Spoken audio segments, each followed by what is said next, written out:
That's not my engine, is it? That is part of your engine, yeah. Should I be worried? No, never be worried. Worrying's when you get the bill at the end. So today, I'm coming to check the car out. It's actually been delivered here, it's in the compound. I am super excited, so guys. Wow. Hello again, and another episode of Raj's Garage. We are back with my 964 Turbo. We're here at Northway Porsche again. Now in the previous episode, I dropped the car here because there's a major issue with the engine. Very smoky, and over the last few months, it's got worse. I had a chat with Paul, mentioned the problem, and Paul said the only way to find the area of concern and to fix the problem is to pull the engine out. Now, the engine is no longer in the car. From what I understand, it's inside their unit. And let me show you that. Come around here. So the engine has already been removed from the car. It's in their workshop. We're going to grab Paul in a few moments and we'll go through what he's found and what the plans are. But guys, check it out. A 964 Turbo without an engine. And there's literally nothing there. Right, let's find Paul and let's find my engine too.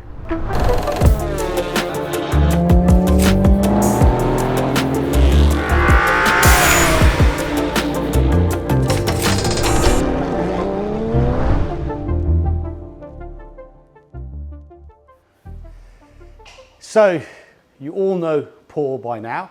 He's been on the channel quite a few times. Yeah, good, you? Very good, very good. So Paul, in my eyes, is the guru when it comes to Porsches. He's my go-to guy, and Northway are my go-to people when it comes to servicing and modifying. Their details are down below. Make sure you give them a follow, and if you need any help with one of your Porsches, just email them direct. Now, that's not my engine, is it? That is part of your engine, yeah. I was expecting to come here and just see my engine on a rack. Yeah. I wasn't expecting to see that. Should I be worried? No, never be worried. Worrying's when you get the bill at the end. So how we got to this stage, because I just thought you can have the engine out and maybe just have it on an engine rack, but it looks like you've gone in a little bit deeper. Well, we have to, it's like anything, you have to take it apart to get in to find out what's actually going on. So we started with the exhaust, the turbocharger, etc., which I'll show you in a second. But obviously, then you've got to go in further, as we spoke, cylinder heads, pistons, barrels. Whilst you're down that far, yeah, you're all in. You're really worrying me there. Okay, right. Let's put that to one side. Let's talk about this engine. Right. Now, what part of the engine is this? Educate me, because I'm not an engine guy, you know. I sit behind a desk and pay bills most of the time and look at cars. So basically, this is all that's left of your engine. So you've got crankcase, two crankcase half bolted together, hence the name of a boxer engine, as all 911s are called, because you've got the pistons coming in and out, flat like that. So three either side, crankshaft running through the middle, con rods hanging left there. That's all you've got left there. Right. Basically, that's it. So looking at the engine here, is there any areas of concern that you've... Yes. Yeah, okay. Here, we'll start with this part first of all, and then we'll work on to the bits which I believe is actually what's causing the smoking that you've got anyway. Right, let's go. Let's get into it. First part that you've got here, you'll notice that those studs there are different to those studs there. Okay. So these are what's known as your head studs. So literally as I described, they hold the actual barrels on and then the heads on the top. So these are the original ones. Okay. They're the modified ones. So somebody's had the engine apart before, as you well know. Yes. You said you've had a top end before. They probably had it apart because it broke a head stud, which is quite common on these. High tensile steel bolts, very, very strong in the direction of travel with the design. You get any flex movement in them or anything else like that, and they shatter. So they break the studs. And what happens is as you accelerate, get it under load, the cylinder heads lift. And as they lift, you get an exhaust blow. Okay. Makes a noise. So they've obviously replaced the lower ones, but in an ideal world, you need to replace the top ones as well. The parts that they have upgraded to, from what you can see, are you happy with those parts? Yes, yeah, everything they've done, everything that's been done to it is all perfect. Pointing over here. Yeah, so that is the rest of your engine. So that's all your ancillaries down there. That's the bulk of your actual engine work, just there. Okay. What have you noticed with the components that you've removed? So Pistons and barrels, piston rings, everything else checks out okay on those. They all measure up okay. You'd always replace the piston rings whilst you're here. Just because you're down this far, if you didn't replace them now for the cost of what they are, which is not a lot in the grand scheme of things, then you'd be foolhardy. So that's just the rings? That's just the piston rings. Barrels, everything else check out okay. The bit that's causing you the problem with yours is in the actual cylinder heads. So most cars have an individual cylinder head. If you've just, say for instance, got a 4-cylinder, if you've got a V6, then you've probably got 2 cylinder heads. All air-cooled 911s have individual cylinder heads. So you can replace individually, like what we had to do with yours before. One of your cylinder heads. 6. 6. So one of them had to be replaced before because of a problem with the tapping noise. Exactly that. Where the valve goes up and down is worn. So that valve is now moving left and right. Only on one of them? No, on 5 of them. They all tend to wear about the same. Right. So basically what's happening there is where it's worn, you have a seal that sits in the top there, called a valve stem seal. Yes. That seal then is obviously only rubberised. As it moves either side, lets the oil down past it. That then lets oil seep down into the cylinder, especially when you get expansion from when it's been hot, when it's been run. So you park it up, car sits there for a bit, you come back to it, that oil seeped down, gone past the valve, you fire the car up and it burns that oil off. Hence why you get the big puff of smoke. Which is exactly what's happening when I do park the car up. Exactly that. Is that the only area of concern you've noticed? That is the only area of concern that I can see at the moment. The turbocharger itself all looks pretty good. That's the hot side, coming from the actual exhaust system itself. Cold side is this side, which is where it compresses the air then to push it into the engine itself. So there's no excess play in the actual shaft, there's no build-up of oil inside. Fantastic. The actual side of it. For me, that's a positive. If I had to replace the turbocharger, I know that's quite a few £1,000s. Yeah, and this is a modified one. That's a modified one, yeah. Yeah. Off top of your head, yeah. You know, you've been working with Porsche and classic 964s for a long time. Yeah. What kind of power do you think I was pushing out? Considering a standard 3.3 turbo is about 320 brake. Yeah. The 3.6 turbo is around 350, 360 brake. Yeah. Do you think I'm 3.6 turbo level or a little bit more? I would say a little bit more. Back in the day when we first had the 3.6 turbos coming out, they were at the time just changing the boost spring in the actual wastegate itself and putting a 1-bar boost spring in there and then just changing the fuel pressures. And with that you get around about 380 brake on a dyno, so that was actually proven as to what it would give. Bearing in mind you've got that exhaust system which helps the flow a lot better, modified turbocharger, and you've got a different wastegate on there as well. Sure. I would say you're easily getting that figure, or if not more. It'd be interesting when we've done all of this to get it on a dyno. So whilst we're here and the engine is stripped back, are there any other parts or ancillaries or perishables that you would suggest that I replace now? Certain bits and pieces like rocker shafts. Now then, what we tend to do is when I rebuild these now, replace the shaft. It's not expensive for what it is. The problem being is where that shaft sits inside this housing, they start to leak oil down either side.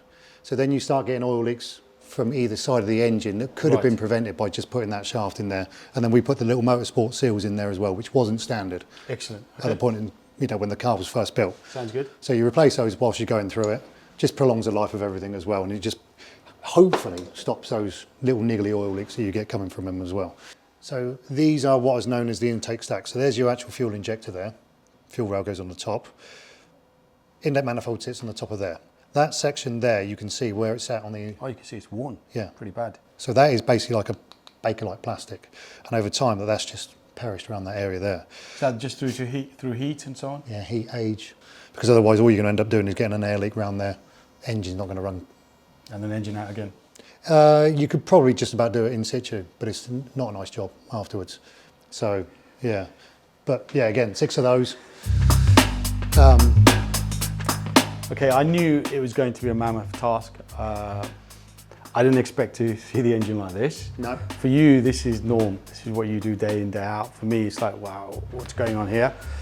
I think probably the next step is for you to get a list of parts. Yep. Give me an idea of costs of what this is going to cost me, because there's a few bits of concern here that need addressing.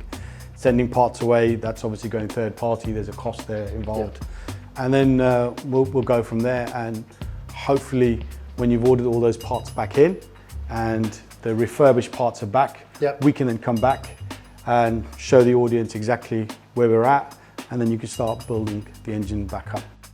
While Paul gets busy tallying up the bill, a prospect I'm not exactly relishing, I figured I'd brighten up my spirits a tad and pay a visit to our good neighbours and friends over at Porsche Reading, where whispers have it, my 992 GT3 RS has just touched down on the showroom floor. A few months ago, I came here, spoke to David Churchill, and I spec'd my dream car, a brand new 992 GT3 RS. The spec details are here and we'll go through that shortly. Now, the spec video, we actually released it on our main Cast TV YouTube channel. If you've not watched that, there's a link in the description below. You can go ahead and watch that. So today, I'm coming to check the car out. It's actually been delivered here. It's in the compound. It's not ready for me to take away. So they haven't put it through their PDI, pre-delivery inspection checks and so on. But at least today I can see the car, make sure that the specs are exactly what I ordered and what I paid for.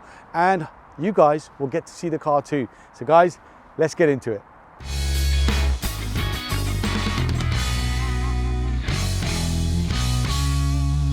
Right behind me, as you can see, is a GT3 RS. It's not mine, it's brand new.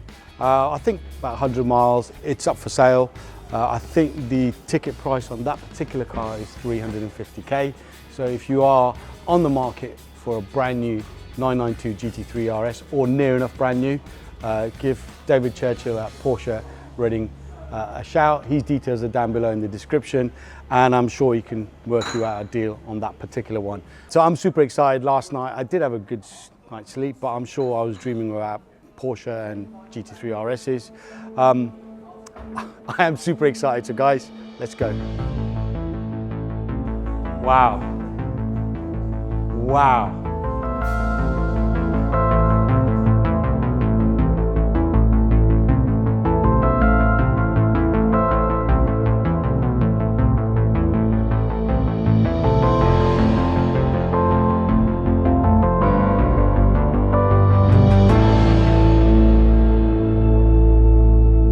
Guys, before you ask a question, why is it wet? This is still in PDI, so it's pre-delivery inspection. I think the paint's been checked, but as you can see, some of the stickers are still on the car. The car will be cleaned before official handover to me, but it gives you an idea of the color of the car. We'll talk about some of the specs, and it gives you an idea of the size of the car, because this thing is ginormous. And let's not forget about the wing, guys. It's right up to my chest here. This is one big wing. Now that the car's here, you can actually tell me if I've spec'd something. No, you've got it right. So, there's no harm in saying that. I can take it. No, well, I've told you before when I think you're making a mistake. Yes. Some colour choices in the past. Yeah, and your words have been very choice words as well.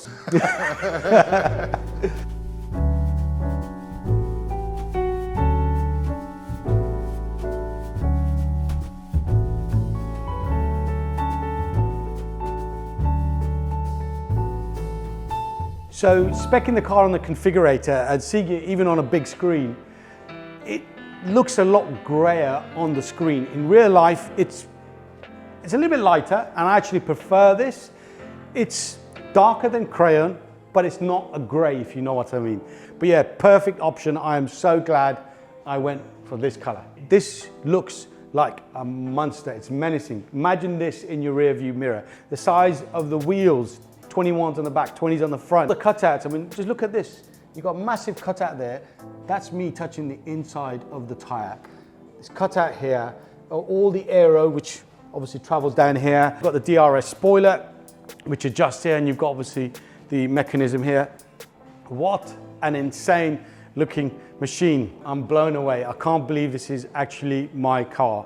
It's been a long journey to get to this point, and it's a point that I thought I would never achieve. It is literally a dream come true. And I'm not just saying that because it's probably a statement that a lot of people say, but for me it is. You know, if I go back to my first Porsche I bought only 9.5 years ago, the Marine Blue 964, which I had repainted in slate grey. Fast forward 9 years, I'm picking up what I call a halo car, brand new, which I spec myself from Porsche Reading, and it's in grey. So kind of goes quite nicely having a classic narrow body slate grey 964, and now I've got this humongous track toy for the road in Arctic grey. Blown away, absolutely love it. Now, putting the excitement on hold for a moment, it's back over to Northway Porsche, where I'll have to confront the figure Paul's conjured up for me. Brace yourselves, guys, the bill awaits. Right, so your side of things. Obviously, I've only jotted this down roughly. So, first things first, which I didn't mention on camera outside there, you know when you open up your engine lid, you look inside there, there's sound deadening pad that sits in the top there. That's rotten and starting to fall away. Yeah. It's like 70 odd quid whilst you're there. You just got to replace it because it just makes it look so much neater around the edges. Sure. You can only do it when the engine's out. Yeah. So, you know I talked to you about those 12 studs on the top there. Those 12 studs are 455 quid for 12 bits of stud. Okay. So, this is where the Porsche prices come in. And The Porsche tax. Exactly that. You got it in one. You got bits like gasket sets. So one of them's 70 quid, one of them's 460 quid. Those inlet stacks that I showed you where they're worn, they're £120 each. 6 of those. 6 of those. Obviously things like piston rings, 130 quid each. Okay. So yeah. Times 6. Times 6. Yeah, so by the time you've added all of that up, the labour, the oils, everything else, you're into about 7.5 grand.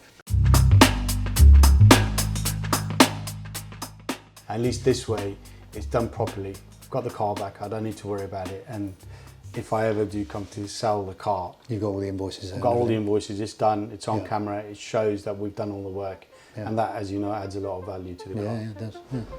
Okay, Yeah. right, so we'll get it done then. Yeah. We'll come back, as we said earlier, show you all the fresh parts that have been ordered and show you all the bits that have been sent away, been refurbished, and we'll go from there. So yeah, there we have it.